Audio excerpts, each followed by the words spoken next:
मेरे इसमें भामती दो हुई हैं, भारती और भामती। भारती को तो आप लोग जानते हैं, मंडन मिश्र की पत्नी भारती मिश्र, और वाचस्पति मिश्र की पत्नी भामती मिश्र।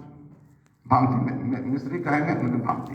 लेकिन पहले मैं आपको सुनाता हूँ भामती की कहानी, और वो भी फिर आपको एक नई दृष्टि देगा इस पूरे अध्याय का। वाचस्पति मिश्र यहीं के हैं, मधुबनी के, अभी आज जिला मधुबनी, मुझे लगता है संभवतः नवानी गांव के रहे। ठाड़ी के अंडा ठाड़ी हम लोग का भी मूल है बैठे, मैंने जानता था कि ठाड़ी के, तो ठाड़ी के हैं वो। उनकी विशेषता ये थी कि उन्होंने शंकराचार्य का भाष्य लिखना शुरू किया था, और सबसे अच्छा भाष्य उन्होंने ही आज तक लिखा है। तो जब उन्होंने लिखना शुरू कर दिया था बहुत यंग एज से, और उसी समय में उनकी जबरदस्ती शादी कर दी गई। तो ठीक है, मैं शादी भामती आ गई, लेकिन इनको लिखने से फुर्सत ही नहीं थी।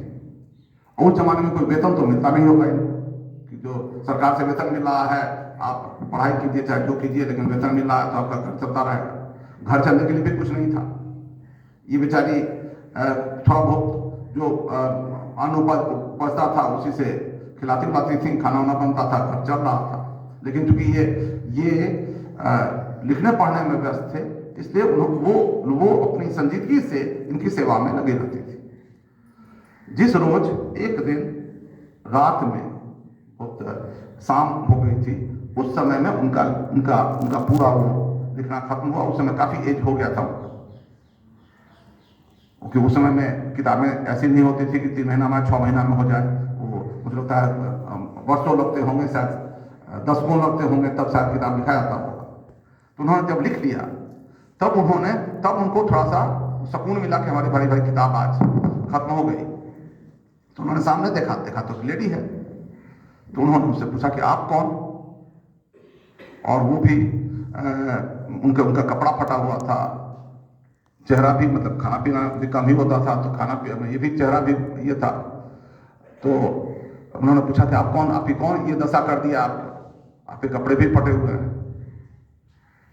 तो वो रोने लगी, भामती रोने लगी, और भामती ने कहा कि देखिए, ये जो क्या मेरा दुर्भाग्य है कि मैं आई थी तो एक बड़े विद्वान के साथ शादी करके आई थी।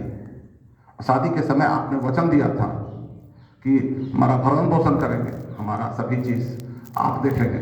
आपने वो तो कुछ नहीं किया। मैं ही आपको जो खिलाती पिलाती रही, जो साग सब्जी जो उगाती थी उसी से आप घर चलता रहा। आपने कभी चिंता नहीं की घर कैसे चलेगा। आप इस बात के लिए भी चिंतित नहीं रहते थे कि आपका दीपक कैसे जलेगा। अभी आप कहते हैं कि मेरा साड़ी कैसे फट गया। यही साड़ी फाड़ करके तो मैंने आपका दीपक जलाया, और इसी से आप किताब लिखते रहे। तो आज तो हाइट हो गया, आपने मेरे साथ कोई बच्चा भी नहीं हुआ। मेरे साथ एक बच्चा की भी आकांक्षा होती है महिलाओं को, वो भी मुझे नहीं हुआ, क्योंकि आप तो व्यस्त थे अपने लेखन पढ़ने में। तो और आज ये दुर्दशा का दिन हो गया कि आपने मुझे पहचानने से भी इनकार कर दिया कि आप पूछ रहे हैं कि आप हो कौन।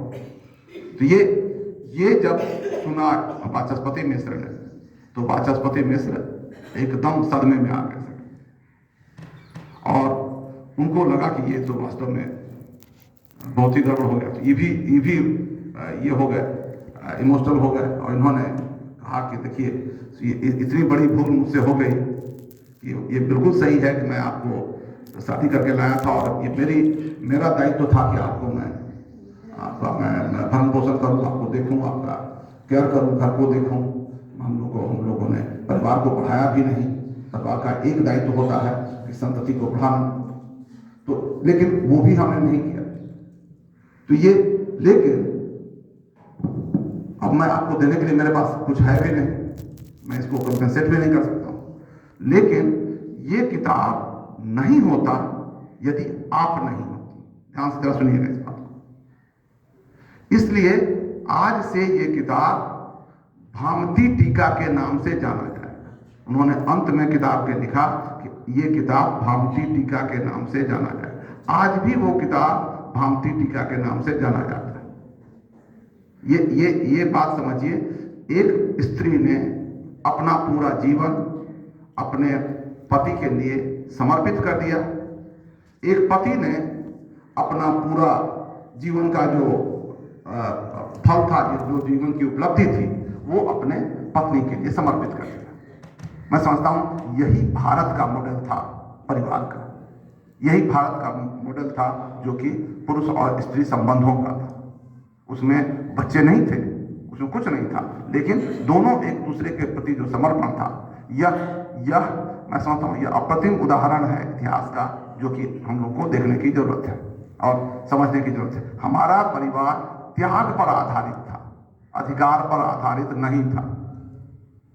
इसके हजारों कहानियां आपको मिल जाएंगी, हजारों उदाहरण मिल जाएंगे, हजारों उदाहरण मिल जाएंगे जहां की हमने परिवार को संभाला था त्याग के आधार पर, कर्तव्य के आधार पर। अभी हम अधिकार के आधार पर संभालने की चेष्टा कर रहे हैं। मैं एक दूसरा उदाहरण देता हूं, तब फिर